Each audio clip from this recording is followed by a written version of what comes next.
आज का टॉपिक है नंबर सिस्टम।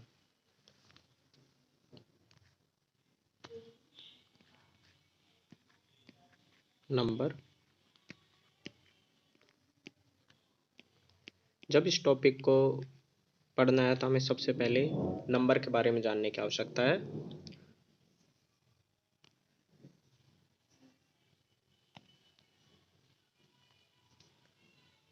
नंबर क्या होता है? जैसे 1, 2, 3 ये कोई नंबर है। अब इसमें हमें यह पता होना चाहिए कि ये एक नंबर है। नंबर को इस तरीके से लिखना नोटेशन कहलाता है। और अगर हम इसे शब्दों में लिख रहे हैं जैसे 123,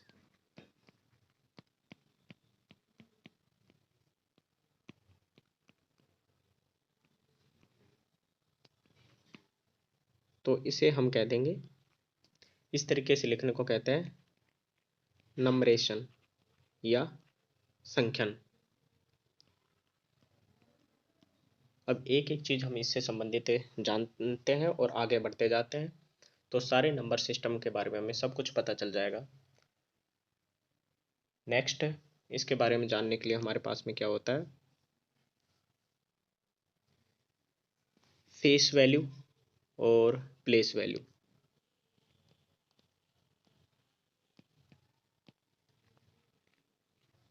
और नेक्स्ट प्लेस वैल्यू।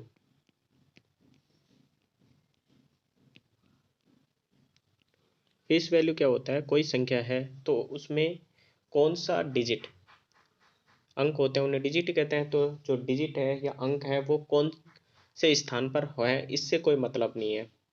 जिस स्थान पर है उसके फेस क्या है, चेहरा क्या है।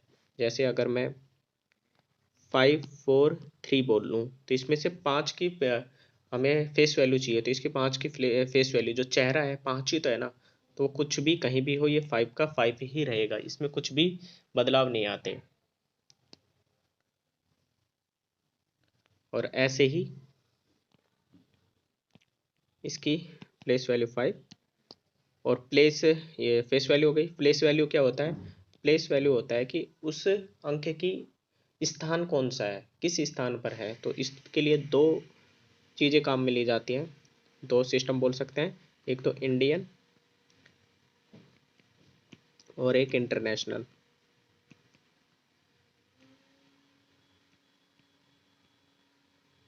इंटरनेशनल। तो जो इंडियन सिस्टम होता है ना वो थोड़ा अलग तरीके से प्रेजेंट किया जाता है और नेशनल सिस्टम अलग तरीके से प्रेजेंट किया जाता है। तो इंडियन सिस्टम में क्या होता है, इसमें हम चलते हैं कोई संख्या को इस तरीके से राइट साइड से लिखते चले जाएंगे और लेफ्ट की तरफ जाते जाएंगे। तो इसमें ये होता है इकाई, यूनिट प्लेस, दहाई, टेंस प्लेस और सैकड़ा। तो ये हंड्रेड प्लेस। फिर इसके बाद में आता है ये थाउजेंड्स, 10,000, लाख, 10 लाख और आगे भी इसी तरीके से करोड़, 10 करोड़। तो इसमें क्या होता है कि अंकों को 100 के बाद में दो दो के ग्रुप में तोड़ते हैं। ये इंडियन सिस्टम है। और इसके बाद में नेक्स्ट आता है इंटरनेशनल सिस्टम। तो इंटरनेशनल सिस्टम में क्या करते हैं, जो अंक होते हैं ना उसको हम तीन तीन के ग्रुप में ब्रेक करते हैं। एक ग्रुप, दो ग्रुप, तीन ग्रुप। तो इसमें चलता है तीन के ग्रुप को, इसको बोलेंगे 100। 100 के नंबर हैं यूनिट, टेंस और 100। ठीक है। फिर इसके बाद में इसको भी सेम तरीके से तीन के ग्रुप में ये हो गया, तीन के ग्रुप में ये हो गया। अब ये थाउजेंड्स का ग्रुप है, पूरा पूरा थाउजेंड्स, थाउजेंड्स का ग्रुप है। ये लाख का है। फिर उसके बाद लाख नहीं करता यहाँ पे काम, लाख ये इंडियन सिस्टम है। तो यहाँ पर लाख की जगह क्या काम करेगा,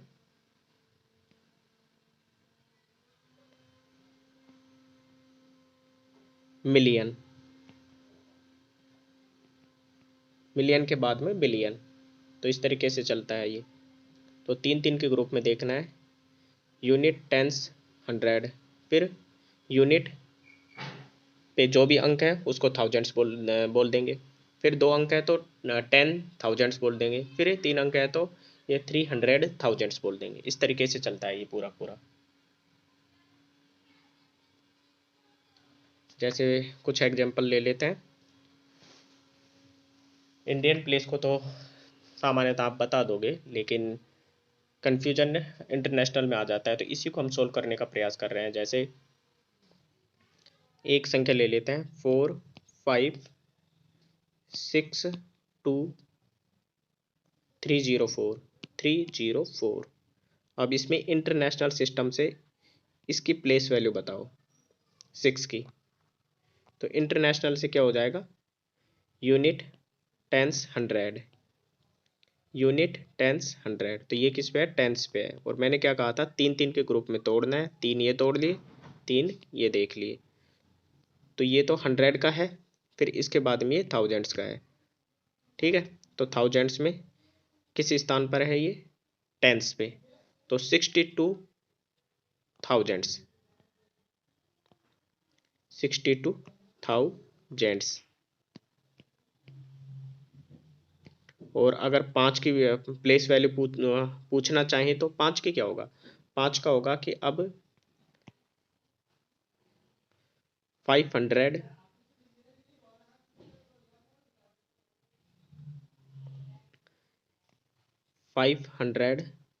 पर है ये, और उसमें थाउजेंड्स।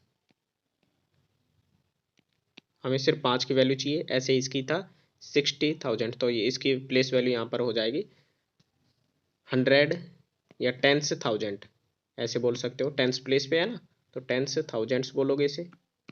और जो इसको बोलोगे, इसको बोलेंगे 100,000। 100,000, 100 प्लेस पे है तो 100,000। किसी और संख्या के साथ में नहीं बोलना। एक बार मैं एक और संख्या के साथ में आपको बता देता हूँ। 34521 अब इसमें 3 की प्लेस वैल्यू चाहिए इंटरनेशनल सिस्टम में। तो ये हो जाएगी 3 का ग्रुप, 3 का ग्रुप। तो ये थाउजेंड्स है। थाउजेंड्स में क्या है, 100 प्लेस पे है। यूनिट, टेंस, यूनिट, टेंस और 100। तो 3 की जो प्लेस वैल्यू हो जाएगी 3 हंड्रेड्स और थाउजेंड्स। ठीक है, इस तरीके से हमें देखना है। अगर हम इंडियन सिस्टम पे देखते हैं तो इसकी प्लेस वैल्यू 3 की इंडियन सिस्टम के अनुसार यूनिट, टेंस, 100, 100 के बाद 1000, 10,000, 10,000 के बाद में लैख, तो 3 लैक्स।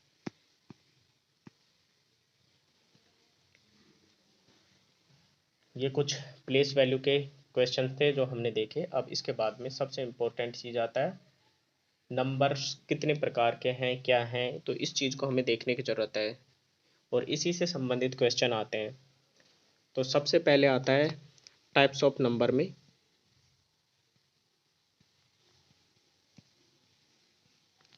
फर्स्ट है नेचुरल, नेचुरल नंबर। नेचुरल प्राकृतिक नंबर। तो प्राकृतिक नंबर क्या होते हैं, जो 1 से स्टार्ट होते हैं।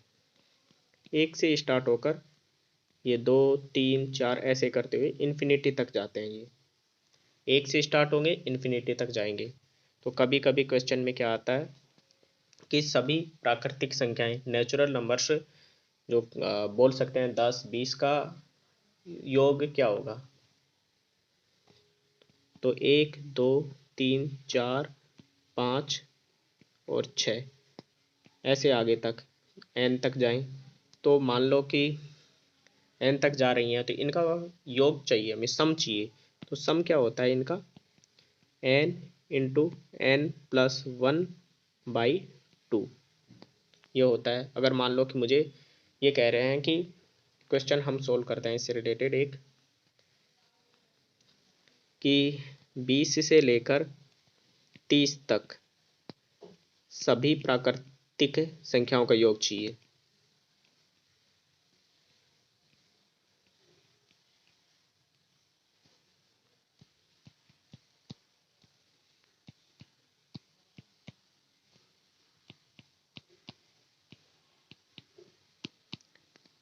योग सबका चाहिए 20 से 30 तक। तो मैंने सूत्र में बताया था कि ये शुरू होता है जब n into N plus one by two. ये कहाँ से शुरू होगा? जब संख्या एक से स्टार्ट हो। हमेशा ध्यान रखना है, सूत्र वहीं पर लगता है जहाँ पे संख्या एक से स्टार्ट हो, लेकिन हमारी संख्या तो 20 से स्टार्ट हो रही है। तो हम क्या करेंगे, एक से लेकर 30 तक काउंट कर लेंगे और फिर एक से लेकर 20 तक काउंट कर लेंगे। तो पहले एक से लेकर 30 तक हमने संख्या का योग निकाला, तो n की वैल्यू यहाँ पर कितनी हो जाएगी? 30। तो 30 गुणा 31 बटा 2, n की वैल्यू 30, 30 में एक जोड़ा 31, 31 फिर टोटल डिवाइड बाई 2, 2 से 15, तो 15 एकम 15, 15 × 45 और 1 46, 465। और फिर हमें निकालना है 1 से 20 तक की और संख्याओं का निकाल लेते हैं। तब हम घटा देंगे ना, 30 में से 20 संख्याओं घटा देंगे तो 20 से 30 आ जाएगा। तो 1 से लेकर 20 तक का निकाल लो। तो इसके लिए वही same formula, n into N plus one divide by 2, तो ये 10 टाइम्स, तो 210। अब हमें आराम से इसमें से 20 से लेकर 30 तक का पता आराम से चल जाएगा। हमने निकाल लिया है, 1 से लेकर 30 तक निकाल लिया है। अब हमें ज़रूरत है 20 से लेकर 30 तक निकालने की। 1 से 30 निकल चुका है, इसके टोटल में से हम 1 से 20 को निकाल देंगे, माइनस कर देंगे, तो 5, और 6 में से 1 गया तो फिर 5, और 4 में से 2 गया तो 2, तो 2 से 255, 255 इसका आंसर आ जाएगा। अब इसी तरीके का एक और सवाल होता है, एक और चीज़ होती है कि अगर मान लो आपको दिया हो प्राकृतिक संख्याएं हैं, नेचुरल नंबर्स, उसके लिए n एक स्क्वायर प्लस 2 का स्क्वायर प्लस 3 स्क्वायर, ऐसे ही इन्फिनिटी तक चल जाओ या n तक चल जाओ, तो n स्क्वायर तक दे रखा है। जब ऐसी संख्या दी है और इनका योग पूछ रहा है, तो योग का फॉर्मूला क्या होता है? n into N plus one two n plus one by 6।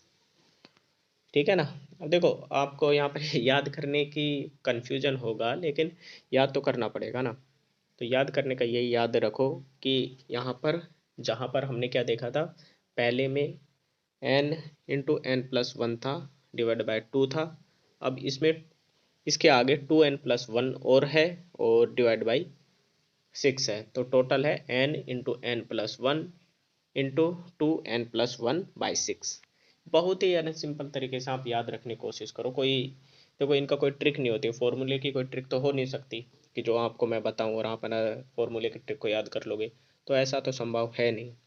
तो सही है कि आप कोशिश करो, एक बार याद नहीं होगा, 2 बार याद नहीं होगा, लेकिन याद हो जाएगा।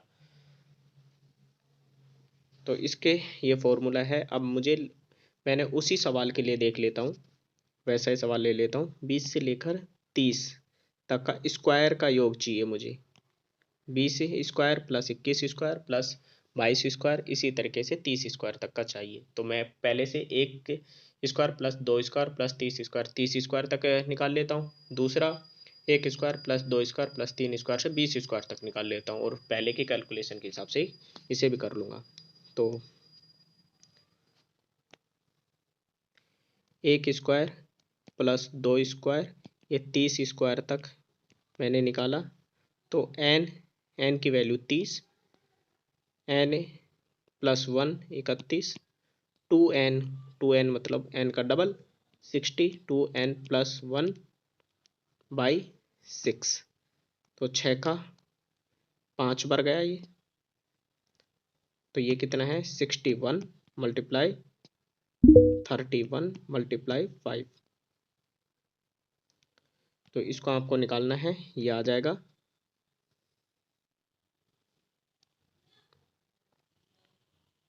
5 एकम 5। मैं इसको मल्टीप्लाई कर लेता हूँ पहले, 5 एकम 5, 5 का 30। ठीक है, अब 31 करना है मुझे, तो मैं 30 + 1 कर लूँगा तो ज़्यादा सिंपल कैलकुलेशन हो जाएगी मेरी।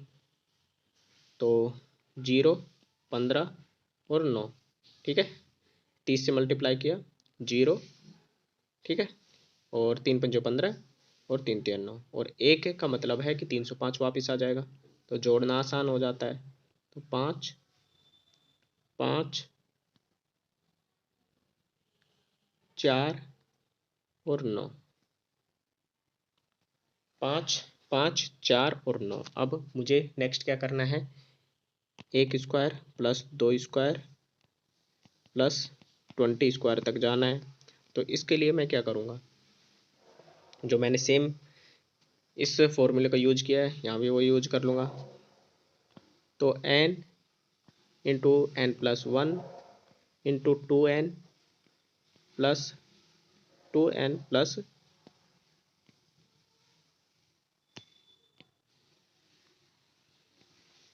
2n+1/6 ये है। तो इसमें किससे कट सकता है, 3 का भाग इसमें देता हूँ तो 2 बार, इसमें देता हूँ तो 7 बार, और ये 2 का भाग 20 में देता हूँ तो 10 बार। ये है 41 मल्टीप्लाई 70, तो ये हो जाएगा 0, 7 और 28। वो कितना था हमारा, 9455, 9455, 1 से लेकर 30 तक का योग, और ये 2870 ये है। अगर मैं इन दोनों को माइनस कर देता हूँ तो आंसर कितना आ जाएगा, 5, 15 में से 7 गया तो 8, 13 में से 8 गया तो 5, और 8 में से 2 गया तो 6, 6585। 20 स्क्वायर प्लस 21 स्क्वायर से लेकर 30 स्क्वायर तक जो है उसका योग ये आ जाएगा। नेक्स्ट क्वेश्चन की तरफ चलते हैं। एक ही इसी तरीके का और होता है जहाँ पर क्यूब का योग करना होता है, जैसे 1 क्यूब प्लस 2 का क्यूब प्लस 3 का क्यूब, ऐसे ही n का क्यूब। तो इनका फॉर्मूला होता है, जो फर्स्ट था ना उसका बस स्क्वायर करना है, n इंटू n+1/2 का होल स्क्वायर, ठीक है, ये फॉर्मूला होता है। तो इसमें कर लेते हैं उसका सेम सवाल के लिए। 20 से लेकर 30 तक का हम यहाँ पर फिर से निकाल लेंगे, लेकिन क्यूब वाला निकालेंगे इस बार। तो 1 से लेकर 30 तक निकालने के लिए n इंटू n+1/2 का होल स्क्वायर, तो इसमें 2 15 आया, 15 आ गया। तो हमने क्या देखा था, 15 का 5 एकम 5 और 5 तिया 15 और 1 16, 15 एकम 15, 15 ती 45 और 1 46, 465, 465 है ये, ठीक है। अब इसका स्क्वायर करना है। नेक्स्ट 1 से लेकर 20 तक का निकाल लो, n 20 है ना, n इंटू n+1/2 का होल स्क्वायर, तो ये 10, तो 210 का स्क्वायर। अब इन दोनों का डिफरेंस निकालोगे तो 20 से लेकर 30 तक का योग आ जाएगा। इसी तरीके से आगे भी आते रहेंगे। ऐसे ही सवालों को सोल्व करना है, ज़्यादा ट्रिक की तरफ जाने की कोई खास ज़रूरत है नहीं। इन सवालों में आसानी से आप हल कर सकते हैं। हाँ, ऑप्शन के माध्यम से इनमें आंसर तेजी से आ जाता है, क्योंकि यूनिट डिजिट, टेंस डिजिट या फिर यूनिट डिजिट सम का हम प्रयोग कर सकते हैं। तो सबसे पहले तो कैलकुलेशन आनी चाहिए, उसके बाद में तो हम ये सारी चीज़ें कर पाएंगे ना। तो अब मैं इसके बाद में सेकंड पार्ट जल्दी से लेके आने वाला हूँ। आप फर्स्ट पार्ट को तब तक पढ़िए, और कोई भी प्रॉब्लम हो तो इस कमेंट सेक्शन में मुझसे पूछ सकते हो। Thank you. इस पार्ट में हम देखेंगे बाकी के और नंबर्स के टाइप्स। तो फर्स्ट है होल नंबर।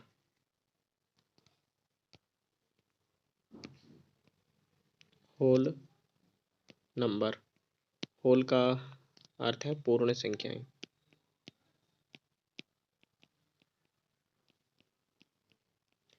ये कहाँ से शुरू होते हैं, 0 से लेकर 1 2 3 इन्फिनिटी तक। और हमारे जो प्राकृतिक संख्याएं थी, ये प्राकृतिक संख्याएं थी वो स्टार्ट हो रही थी 1 से लेकर, तो होल नंबर में सिर्फ 0 इंक्लूड और हो जाता है। तो इन चीज को ध्यान रखना है। और फिर इसके बाद में है होल के बाद में इंटीजर्स। जो इंटीजर्स होते हैं ना, वो स्टार्ट होते हैं माइनस इन्फिनिटी से लेकर प्लस इन्फिनिटी तक। तो इसमें पूर्ण संख्याएं भी शामिल हो जाती हैं, प्राकृतिक संख्याएं भी शामिल हो जाती हैं। तो ये दोनों होते हैं। और एक होते हैं इवन नंबर, इवन सम नंबर होते हैं ये सम। तो इनमें क्या होता है, ये संख्याएं स्टार्ट होती हैं, स्टार्ट नहीं होती, इनमें जो भी संख्या का जो यूनिट नंबर होता है वो 0 2 4 6 8 हो, तो वो सब सम संख्याएं होती हैं, क्योंकि उनमें 2 का भाग चला जाता है, तो इसलिए ये सम संख्याएं होंगी। विषम संख्या ओड, तो ओड में क्या होता है, जिनमें 2 का भाग नहीं जाए।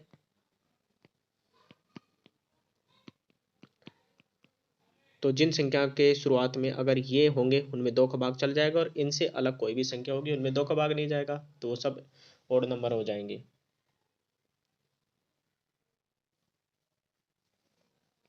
तो एक है फॉर्मूला यहाँ पर आपको याद रखना है इवन के लिए। और जो प्रथम n पॉजिटिव इवन नंबर होता है ना, उनका योग कितना होता है। प्रथम पॉजिटिव, पॉजिटिव मतलब सकारात्मक कह दो,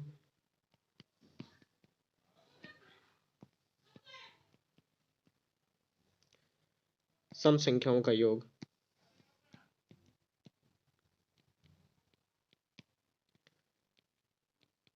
तो इनका योग होता है, एक फॉर्मूला है n इंटू n प्लस 1। तो इसको फॉर्मूले को याद रखना है n इंटू n प्लस 1। जहाँ पर हमने प्राकृतिक संख्याओं का योग देखा था 1 से लेकर n तक, वहाँ पर था n इंटू n प्लस 1/2। अब यहाँ पर क्या है, जो सम संख्या है उनका योग हो जाता है n इंटू n प्लस 1। अब आप सोच रहे होगे ये सम संख्याओं का योग आधा, उसमें तो आधा हो गया था, और यहाँ पर आधा क्यों नहीं हो रहा, क्योंकि वहाँ पर सम के साथ विषम संख्याएं हैं, और हर विषम संख्या सम संख्या से एक ज़्यादा होती है। तो इसलिए से जब भी संख्या काउंट होगी तो उसकी आधी संख्या अपने आप हो जाती है। जैसे अगर मैं 1 2 3 4 5 और 6 ले लेता हूँ, तो इनका योग अगर मैं देखूँ तो कितना हो जाएगा, योग सम n इंटू n प्लस 1/2। तो इसमें से n कितना है, 1 2 3 4 5 6, 6 है। n का मतलब होता है संख्या कितने नंबर तक जा रही है, यहाँ पर लास्ट नंबर की बात नहीं होती, ठीक है। तो 6 और 1 7 बटा 2, 2 का भाग 6 में गया तो 3, 3 से तो 21, 3 से 7 21, तो ये होता है n इंटू n प्लस 1/2। अब हमारा जो ये फॉर्मूला कहता है कि सम संख्याओं का योग कितना होना चाहिए, देख लो। हम अगर सिंपल ऐसे भी जोड़ें तो 3 3 दूनी 6, 6 और 4 10, 10 और 5 15, 15 और 6 21 आ रहा है ना। अब सम संख्याएं इसमें कौन कौन सी हैं, पहले उन सम संख्या को हटा लो, 1 2 और एक ये 3। सम संख्याओं का योग 4 4 10, 10 और 2 12, 12 होना चाहिए। तो करते हैं, 12 आता है नहीं। n कितना है, 3, क्योंकि 3 संख्याएं हैं, 1 2 3, 3 हो गया। और n इंटू n प्लस 1 4, तो 4 तिया 12 आ गया। कन्फ्यूजन यहाँ पर आपको ये हो सकता है कि यहाँ पर हमने संख्या ना लेके संख्याओं के नंबर को लिया है, तो नंबर ही लेना होता है। अगर मैं संख्या शुरू से स्टार्ट हो रही है, प्रथम प्राक के कह रहे हैं, तो पहली संख्या सम 2 ही होती है, फिर 2 के बाद में 4 होती है, 4 के बाद में 6 होती है। अगर मैं यहाँ पर कहूँ कि 1 को छोड़कर बाकी देख लेता हूँ कितनी है, तो 1 को छोड़कर बाकी 6 4 10 हो रहा है, तो फॉर्मूले हम सीधे सीधे 10 नहीं ला सकते। कैसे लाओगे? नहीं ला सकते ना, तो शुरुआत 2 से ही होनी चाहिए। तो इसके लिए अगर मैं इन 2 4 और 6 का 10 आना चाहिए ना, तो इस फॉर्मूले को मैं ऐसे यूज करूंगा। पहली 3 प्राकृतिक संख्याओं का योग कितना आ रहा है हमारा? 12। ठीक है ना। अब पहली संख्या कितनी है? 2, तो इसे 2 को माइनस कर दूंगा तो ये आ जाएगा 10। ठीक है, तो इस तरीके से लाना है। मतलब एक 3 प्राकृतिक सम संख्याएं थी ना हमारी, 2 4 और 6 था। अब इसमें से पहली 3 प्राकृतिक संख्याओं का योग ये हमारा 12 आ गया। अब मुझे सिर्फ इन दोनों का चाहिए, तो इन दोनों का निकालने के लिए मैं इस फर्स्ट है ना, फर्स्ट संख्या से माइनस कर दूंगा। तो इस संख्या को माइनस मैंने कर दिया, तो टोटल में से माइनस करते ये 12 में से 2 करते 10 आ जाएगा।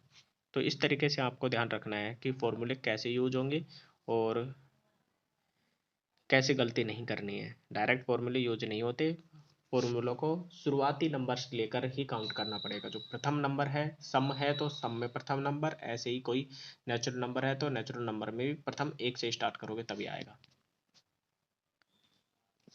Next, sum of the first and positive odd number. तो इनका क्या हो सकता है? इस प्रथम जो विषम संख्या है ना, उनका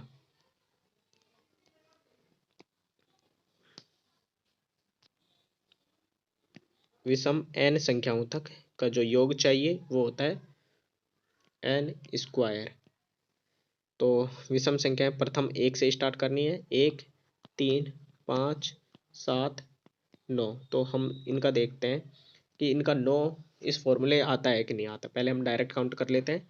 1 और 3 4, 4 5 9, 9 और 7 16, 16 और 4 25। अब हमारे पास में अगर इस फॉर्मूले से आ जाए तो अच्छी बात है। तो फॉर्मूले में प्रथम कितनी संख्या हो गई? 1 2 3 4 5, तो 5 का स्क्वायर कर देंगे तो 25, ये तो आ गया। तो ठीक है ना, फॉर्मूला एकदम ठीक है। अब मुझसे कहा जाए कि प्रथम 2 संख्याओं को छोड़कर बाकी की विषम संख्याओं का योग कितना होगा। तो प्रथम 2 मैं इन 2 को हटा देता हूँ, तो बाकी की 3 के लिए मुझे निकालना होगा। पहले तो 5 का 5 निकालना पड़ेगा जो 25 आ गया, तो प्रथम 2 को इनमें से माइनस करना है। तो प्रथम 2 में से 2 का स्क्वायर करना पड़ेगा मुझे, तो 4 आ जाएगा। तो 4 माइनस में कर दूंगा तो 9, यह आ जाएगा 21। अब फॉर्मूले से हम देखें, फॉर्मूला तो बता दिया कैसे लगेगा। अब मैं ऐसे भी देख लेता हूँ उनका। 9 7 16, 16 और 5 21 आ रहा है, राइट। ठीक है, इस तरीके से देखना है। प्राइम नंबर क्या होती हैं? एक कन्फ्यूजन होता है हमेशा कि प्राइम नंबर क्या होता है। प्राइम नंबर होता है, क्या होता है? प्राइम नंबर अभाज्य संख्याएं। अभाज्य संख्याओं का मतलब होता है जिनमें सामान्यतः तो हम ये मान सकते हैं कि किसी का कोई भाग नहीं जाता, वही अभाज्य संख्याएं होती हैं। लेकिन इसके लिए एक कंडीशन को हम देख सकते हैं। कोई संख्या अगर ये n अभाज्य होना है तो जरूरी है कि इसमें एक का भाग जाए, एक के साथ साथ स्वयं का भाग जाए। स्वयं का मतलब है कि सेल्फ, खुद का तो भाग जाएगा ही जाएगा ना, कोई भी संख्या होगी उसमें एक का भाग जाए या एक के अलावा खुद का भाग जाए, तो ही वो संख्या कहलाएगी प्राइम नंबर। अगर ये 2 कंडीशन नहीं है, कहने का मतलब है कम से कम 2 फैक्टर होने चाहिए इसके। 2 फैक्टर हो गया, एक तो एक फैक्टर हो गया, एक स्वयं हो गया, तो 2 हो गया, 2 फैक्टर हो गए। और इसमें 0 कभी भी प्राइम नंबर हो ही नहीं सकता, क्योंकि 0 में किसी दूसरी संख्या का भाग नहीं जाता, खुद का ही दे सकते हो। एक भी प्राइम नंबर नहीं हो सकता, क्योंकि इसमें एक खुद ही एक हो जाता है। इसमें किस किस का भाग जाएगा? एक का तो जा ही रहा है, तो एक ही क्या है, ये सेल्फ ही है। हमें तो 2 फैक्टर कम से कम चाहिए, तो ये कभी भी प्राइम नंबर नहीं हो सकता, अभाज्य संख्या हो ही नहीं सकती। अब 2 की बात करते हैं। अब 2 में ये प्राइम नंबर है या नहीं है, तो 2 में 1 का भाग जा रहा है, बिल्कुल जाएगा। खुद का भाग जा रहा है, जाएगा। तो 2 फैक्टर आ गए ना, मिनिमम 2 फैक्टर आ गए। 2 फैक्टर आते हैं मिनिमम, मिनिमम 2 फैक्टर होंगे तो वो ये प्राइम नंबर होगा। तो सबसे छोटी प्राइम नंबर क्या है? सबसे छोटी जो प्राइम नंबर है ना, वो 2 ही है। अभी मैंने आपको दिखाया है कैसे है, तो इससे संबंधित कोई कंफ्यूजन अब शायद नहीं रहा होगा, क्योंकि सामान्यतः ये मान के देख रहे थे हम कि खुद का भाग नहीं जाता, मतलब खुद का तो भाग जाता है, किसी और संख्या का भाग नहीं जाता तो वो प्राइम होती है, लेकिन ऐसा नहीं है। उसके कम से कम 2 फैक्टर होते हैं। किसी भी संख्या में भाग जाने के लिए जरूरी है कि उसके मिनिमम 3 फैक्टर हो, तो इसमें ऐसा नहीं हो रहा। अब क्या करते हैं, किसी भी संख्या के प्राइम नंबर है या नहीं है, इसकी जांच के लिए हमें क्या करना पड़ेगा। जैसे मैं मान लेता हूँ ए एक नंबर है, अब ये प्राइम है या नहीं, तो इसमें ज़रूरी है इसके 2 कम से कम फैक्टर हो, एक या खुद। तो ये तो हम आराम से नंबर को देख कर ही कह लेंगे कम से कम 2 फैक्टर थे। लेकिन कैसे सिद्ध करोगे जब कोई संख्या बड़ी हो? तो इसके लिए ज़रूरी है कि जो ये संख्या है ना, देखो कि वो संख्या है कितनी, उससे छोटा और उससे बड़ा कोई किसी संख्या का वर्ग देख लो। अगर मान लो तो एक संख्या है n, अब इसका वर्ग इस संख्या से जस्ट बड़ा है, जस्ट बड़ा है, ठीक है। तो जो भी n से छोटी छोटी n कोई संख्या है, तो इससे छोटा जो भी ओड नंबर है, ओड नहीं प्राइम नंबर है, तो उन प्राइम नंबर का भाग अगर a में दें हम, और किसी भी प्राइम नंबर का भाग नहीं जाता है, तो a भी प्राइम होगा। कैसे दिखाता हूं मैं। हम ले लेते हैं कि एक प्राइम नंबर के लिए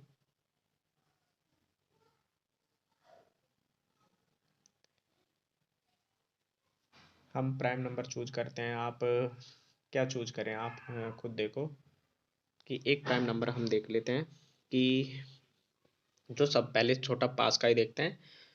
37, 37 में किसी का भाग नहीं जाता, हम भी जानते हैं ये अच्छे से, लेकिन ये प्राइम है या नहीं है, अभी हम हमारे फॉर्मूले से इसे जांच करते हैं। तो 37 से छोटा वर्ग क्या है? 5 का वर्ग 25 और 6 का वर्ग 36। तो हमें 6 से छोटे, 6 से छोटा जो भी प्राइम नंबर है उन्हें देख लो। 6 से छोटा प्राइम नंबर एक तो 2 है, एक 3 है, एक 5 है, यही है। इसके अलावा कोई प्राइम नंबर है नहीं। तो पहले 2 का भाग तो जाएगा ही नहीं, क्योंकि 2 का भाग देने के लिए यूनिट डिजिट पे 0 2 4 6 8 हो या फिर सम संख्या हो, तो ये तो जा नहीं रहा।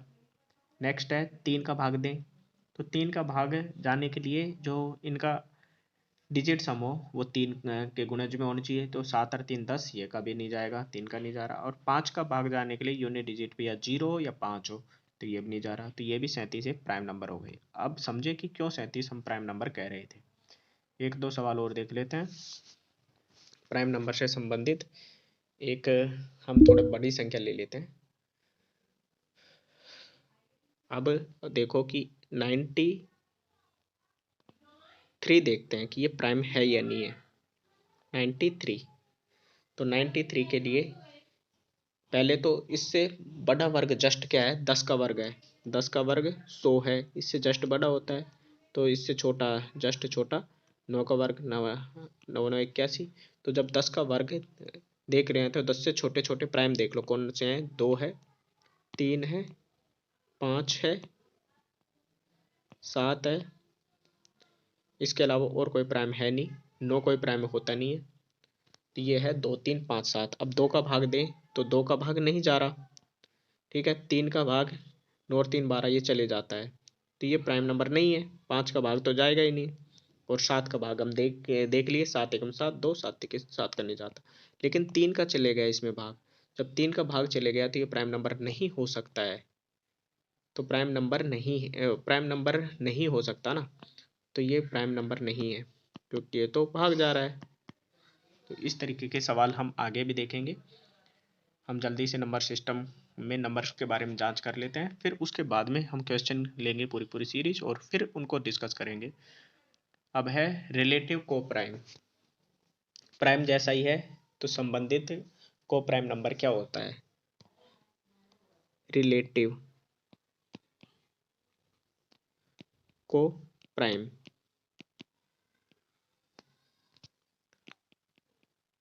तो रिलेटिव को प्राइम नंबर में क्या होता है कि इसमें कोई भी संख्या है, उनमें भाग जाए नहीं जाए, वो प्राइम है या नहीं है अलग अलग, तो हमें कम से कम दो संख्या होंगी तभी तो को प्राइम निकालेंगे ना। को प्राइम निकालने के लिए दो संख्या कम से कम होनी चाहिए, तो उनमें अलग से जरूरी नहीं है कि वो प्राइम हो या नहीं हो, बस यह है कि उनके बीच का जो डिफरेंस होना चाहिए ना, उनके बीच का जो डिफरेंस कम से कम, डिफरेंस नहीं, उनके बीच जो संबंध होता है वो ये होता है कि उसमें एक, कम से कम एक होता है कॉमन फैक्टर होना चाहिए।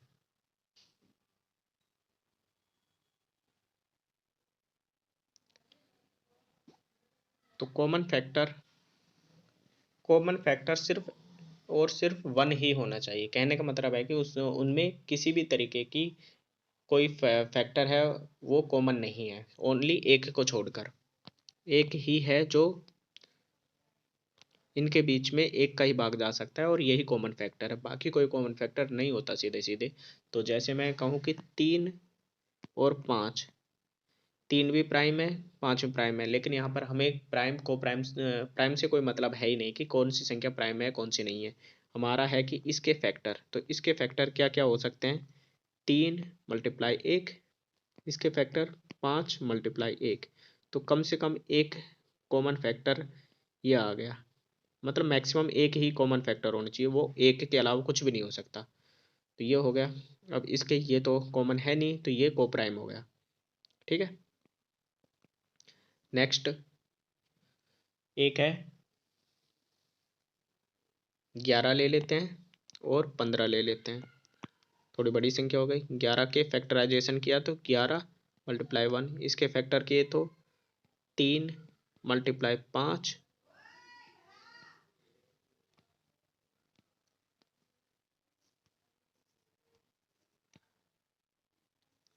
3 × 5 × 1, तो मैक्सिमम एक कॉमन फैक्टर आ गया, एक ही होना चाहिए तो वो है, बाकी कोई भी कॉमन फैक्टर नहीं है, तो ये भी क्या है?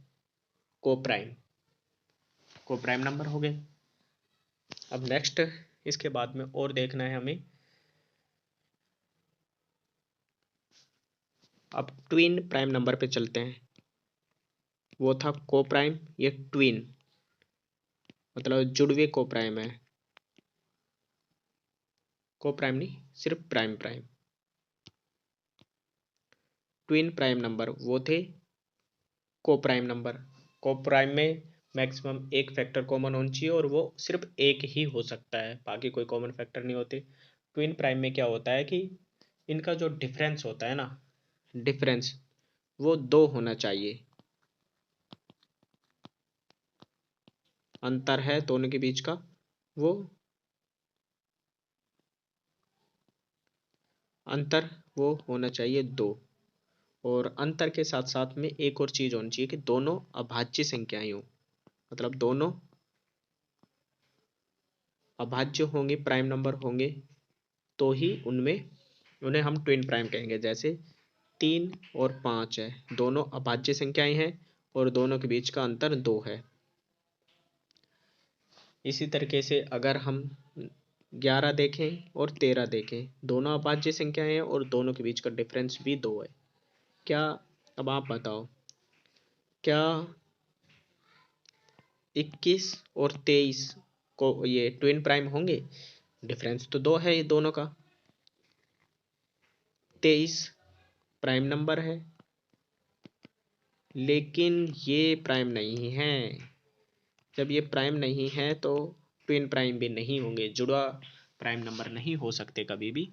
डिफरेंस होने से मतलब नहीं है, दोनों के इसके साथ साथ दोनों को अभाज्य होना जरूरी है।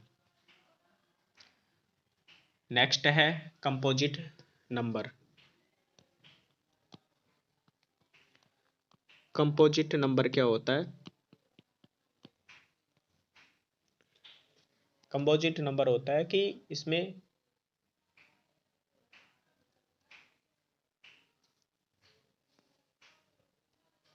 इसमें सिर्फ इतना से याद रख लो कि कोई भी संख्या जिसमें या तो किसी संख्या दूसरी संख्या का भाग चल जाए, कोई सी भी संख्या हो सकती है, बस एक नहीं हो, एक से अलग कोई सी भी संख्या हो उसका भाग चल जाए, और यह खुद का भाग चल जाए, तो सभी नंबर होते हैं, सभी में इस तरीके के चल जाते हैं। चाहे वो आप वो 4 मान लो, तो 4 में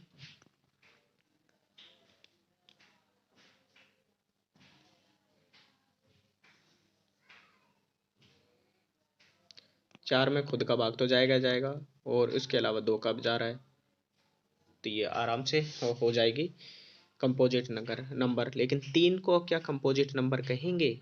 तो 3 को बताइए कैसे है ना, आप 3 को कंपोजिट नंबर कहेंगे। 3 में खुद का भाग जा रहा है, एक का हमें ज़रूरत नहीं है, एक का सब में जाता है, तो इसको आप मत देखो। एक के अलावा कोई और नंबर है जिसका भाग जाता हो? नहीं जाता, नहीं जाता। चाहे 2 मान लो, तो 2 ही है, इससे छोटा नहीं जाता, तो ये कभी भी कंपोजिट नंबर नहीं होगा। 5 देखते हैं, 5 क्या कंपोजिट नंबर हो सकता है? तो 5 में खुद का भाग जा रहा है, बिल्कुल जाएगा। एक की हमें ज़रूरत है नहीं। अब 5 के अलावा 2 3 ही 2 3 4 होते हैं, इनका नंबर भाग नहीं जाता, तो ये कंपोजिट नंबर नहीं हो सकता। 6 देख लो, 6 में खुद का भाग जा रहा है, 2 का भाग जा रहा है, 3 का भाग जा रहा है, तो ये एक कंपोजिट नंबर हो गया। तो कंपोजिट नंबर होने के लिए ज़रूरत है कि कम से कम एक संख्या का भाग जाए, उससे छोटी जो भी कोई संख्या हो सकती है उससे एक का भाग, एक को छोड़कर कोई सी भी संख्या उसका भाग चल जाए, और उसके अलावा खुद का भाग जाए। तो खुद का तो हमेशा जाता है, लेकिन एक संख्या को ढूंढना है जिसका भाग जा रहा हो। अगर नहीं जाता है तो फिर वो कंपोजिट नंबर नहीं होगा। नेक्स्ट है रैशनल नंबर, परिमेय संख्याएं। रैशनल, परिमेय, परिमेय संख्याओं का मतलब होता है p बाई क्यू में लिख सकते हो या नहीं लिख सकते हो।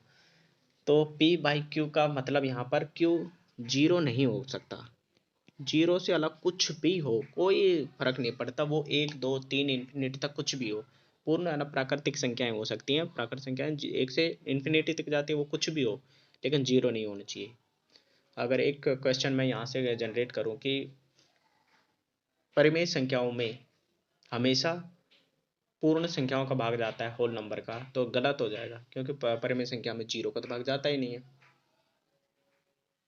अगर जीरो रख देंगे तो इन्फिनिटी बन जाएगा, तो इन्फिनिटी कोई संख्या होगी कैसे? किसे पता कि इन्फिनिटी कोई संख्या है? कब देखा है, क्या नहीं। तो ऐसा नहीं है कि उसको हम परिमेय संख्या मान लेंगे, तो जीरो का भाग नहीं जाता उसमें। कहने का मतलब ये है कि जीरो नहीं मान सकते, कि क्यों कभी भी जीरो नहीं होगा। अब देखते हैं कुछ एग्जाम्पल से। 1/2, 1/2 क्या परिमेय संख्या है या नहीं है? तो बिल्कुल परिमेय संख्या है। और ध्यान रखना कि p और q जो हमने देखे हैं ये हमेशा कोई भी इंटीजर्स हो सकते हैं, माइनस इन्फिनिटी से लेकर प्लस इन्फिनिटी तक कुछ भी हो सकता है। p तो कुछ भी मान लो, कुछ भी होगा, बस यही है कि जीरो का q जीरो नहीं हो सकता। p जीरो हो जाए, 0 बटा कुछ भी हो, तब भी है ना हम जीरो को परिमेय संख्या के करीब देख सकते हैं। लेकिन ध्यान रखना कि रैशनल p बाई क्यू में लिखा नहीं जा रहा उसे भी, तो कैसे मान लोगे? ठीक है। और सामान्यतः क्यू होता है एक है मुख्य भिन्न, क्या होती है जो हम एक भिन्न कहते हैं ना, भिन्न। पूर्ण भिन्न क्या होती है? जो p बाई क्यू में लिखते हैं हम, तो इसमें से ये क्यू होता है ना, क्यू ग्रेटर देन p होता है, तभी उसे हम पूर्ण भिन्न कहेंगे। अगर मैं कह दूं कि 3/2 ले लेता हूं मैं, तो 3/2 एक पूर्ण भिन्न है? नहीं है। भिन्न में तो लिख दिया, लेकिन पूर्ण भिन्न नहीं है, क्योंकि 3 में अगर 2 को भाग दे तो 1 बच जाएगा, फिर एक शेष बचेगा, 1/2। तो इसको ऐसे लिखेंगे, ये मिश्रित भिन्न में लिखी जा सकती है, तो ये पूर्ण भिन्न नहीं है। पूर्ण भिन्न बनने के लिए इसके लिए जरूरी है कि क्यू की वैल्यू p से बड़ी हो। तो ये एक पूर्ण भिन्न हो गई। तो अब इसमें क्या है कि परिमेय संख्या में p बाई क्यू में लिख सकते हैं, यहाँ पर जरूरी नहीं कि कौन सी क्या है, सिर्फ p बाई क्यू में लिख दें। तो p बाई क्यू में 7/9 को लिख सकते हो, 5/4, ये भी एक पूर्ण मिश्रित भिन्न है, लेकिन फिर भी इसे तब्दील कर सकते हैं ना परिमेय में। 1/4 तो परिमेय हो गई। और उसके अलावा कोई संख्या लिख रखी है वो हमेशा कोई भी अंक हो, हर अंक परिमेय होता है, क्योंकि उनमें एक का भाग तो जाएगा ही जाएगा, एक का भाग तो जाता ही जाता है। तो मैंने कहा कि परिमेय संख्या में p और q में सिंपल रिलेशन यही है कि q कभी भी जीरो नहीं होगा, बाकी p और q छोटे बड़े आपस में हो सकते हैं, विपरीत भिन्न बन सकती है, कोई फर्क नहीं पड़ता। -3 ये भी एक परिमेय संख्या है, क्योंकि इसमें एक का भाग जा सकता है। अब नेक्स्ट देखते हैं अपरिमेय संख्या।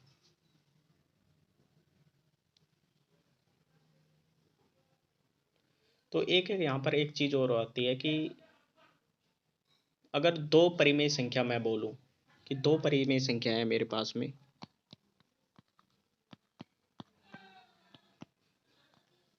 तो इन दो परिमेय संख्याओं के बीच में कितनी और परिमेय संख्याएं हो सकती हैं।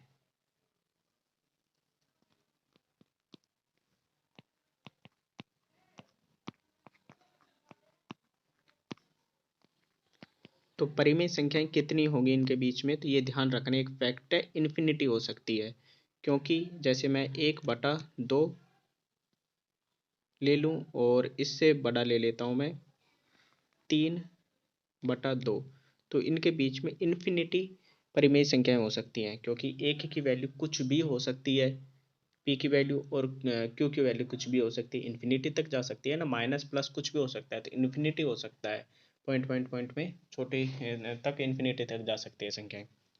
तो दशमलव में नहीं लिखा जाता, सिर्फ मैंने बताया कि ऐसे इन्फिनिटी तक हो सकता है कोई भी नंबर, तो ये ध्यान रखने का एक फैक्ट था। अब इर्रेशनल नंबर की बात करते हैं।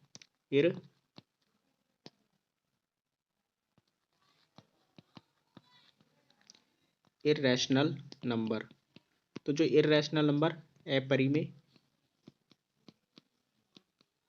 तो ये अपरिमेय में क्या होता है, इन्हें p/q में नहीं लिख सकते, ये नहीं लिखा जा सकता, p/q में लिख नहीं सकते। तो ये सामान्यतः क्या होता है, कोई रूट होता है, कोई रूट क्यूब हो सकता है, तो ऐसे ही होते हैं, या फिर क्या होता है, कुछ संख्याएं होती हैं जिनमें पुनरावृत्ति हो रही है, बार बार पुनरावृत्ति होती है अंकों की, वो दशमलव के बाद में भी हो सकता है, सामान्यतः दशमलव के बाद ही होता है। जैसे मैं कहूँ कि √3, तो √3 क्या आप p/q में लिख सकोगे, कभी नहीं लिख सकते, क्योंकि इसके बाद में √3 का 1.732 ऐसे ऐसे चलता जाएगा।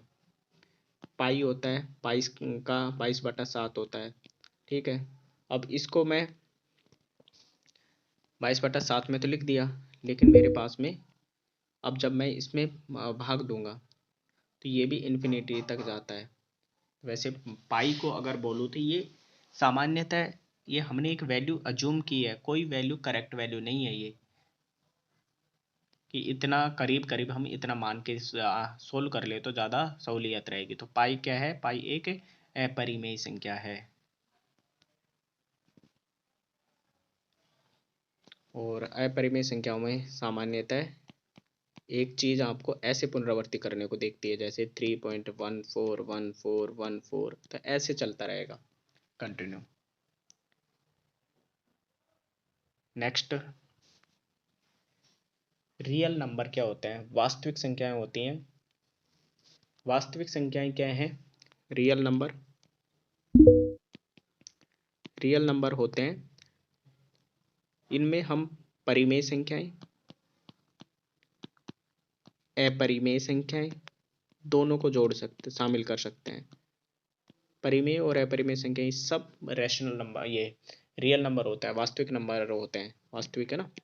तो वास्तविक, अब आप कहोगे कि ये कुछ कम ज़्यादा तो नहीं हो रहे, तो इसमें परिमेय में सब प्राकृतिक नंबर आ जाते हैं, और अपरिमेय में सब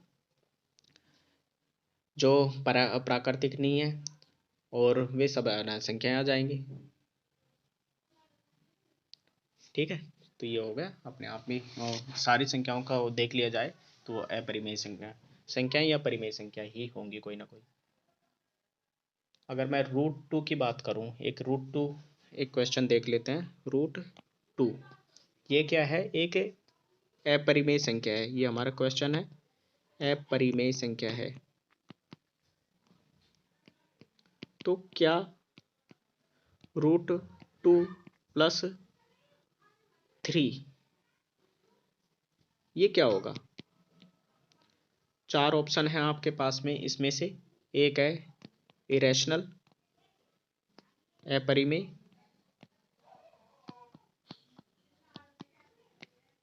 सेकंड है परिमेय, थर्ड है सम, और लास्ट है कोई नहीं। तो आपको बताना है इसमें से क्या होगा। ये आपके पास में 5 सेकंड है, सोचिए।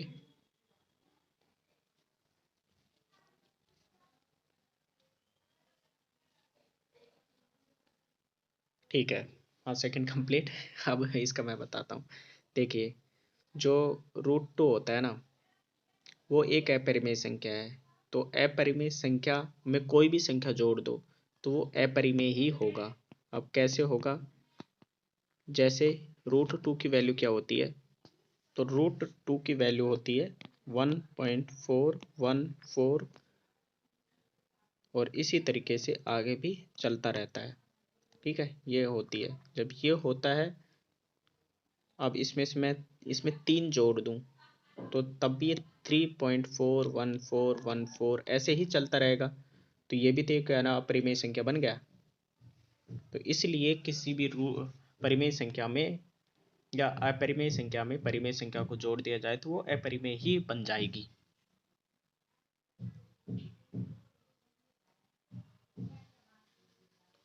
अब कुछ 1-2 क्वेश्चन और इससे संबंध देख लेते हैं। आपको बताना है कि इसमें से निम्न में से कौन सी इर्रेशनल नंबर है। अपरिमेय संख्या कौन से हैं? अपरिमेय, इरेशनल।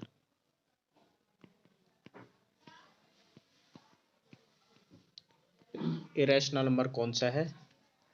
5/7, √7, 2/3 या 17/19। तो आपको बताना है कि कौन सी अपरिमेय संख्या है इसमें से। 5 सेकंड फिर से आपके पास में।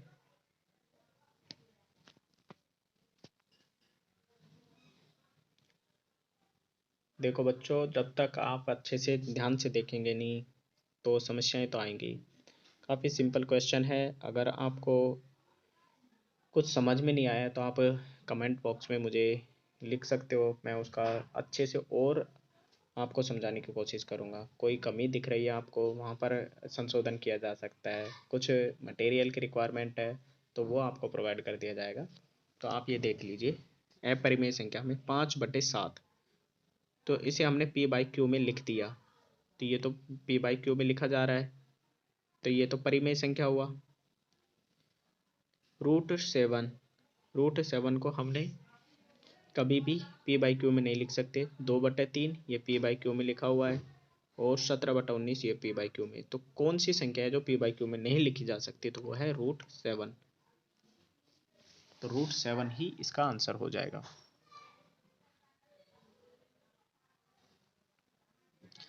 एक क्वेश्चन और देख लेते हैं। अभी तक जो हमने सवाल किए हैं उन्हीं से रिलेटेड होगा कि अगर फर्स्ट प्राइम नंबर है, नेचुरल नंबर है, प्रथम नेचुरल नंबर प्राकृत संख्या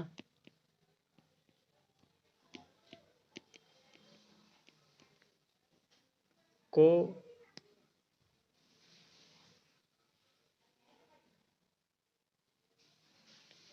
अगर मैं मल्टीप्लाई कर दूं कि प्रथम पूर्ण संख्या से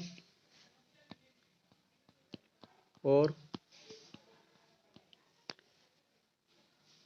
प्रथम प्राइम नंबर से, अभाज्य संख्या से, तो इनका प्रोडक्ट क्या आएगा? तो हमें गुणनफल बताना है। इनका गुणनफल क्या होगा तीनों का? कि अगर प्रथम प्राकृतिक संख्या को मैं प्रथम पूर्ण संख्या से और प्रथम अभाज्य संख्या से गुणा कर दूं तो इसका प्रोडक्ट क्या आएगा? तो आपको इस सवाल में सिर्फ ये ध्यान रखना है कि प्रथम प्राकृतिक संख्या है क्या। तो प्राकृतिक संख्या 1 से लेकर इन्फिनिटी तक आती है, तो ये हो गई। अब इसको मल्टीप्लाई करना है पूर्ण संख्या से। पूर्ण संख्या क्या होती है? 0। और प्रथम अभाज्य संख्या 2। यही हुआ। तो 0 जहां भी आ जाएगा फिर संख्या कुछ भी हो आंख मीच के उसका प्रोडक्ट 0 ही आएगा। ऐसे सवाल में क्या है, हम जब संख्याओं के बारे में पता नहीं होता तो कंफ्यूज रहते हैं और कुछ भी लिख देते हैं। तो हमें पता नहीं होता है कि आंसर क्या आएगा, और यहाँ पर 0 है तो ऑलवेज 0 के साथ में कुछ भी मल्टीप्लाई करो 0 ही आना है।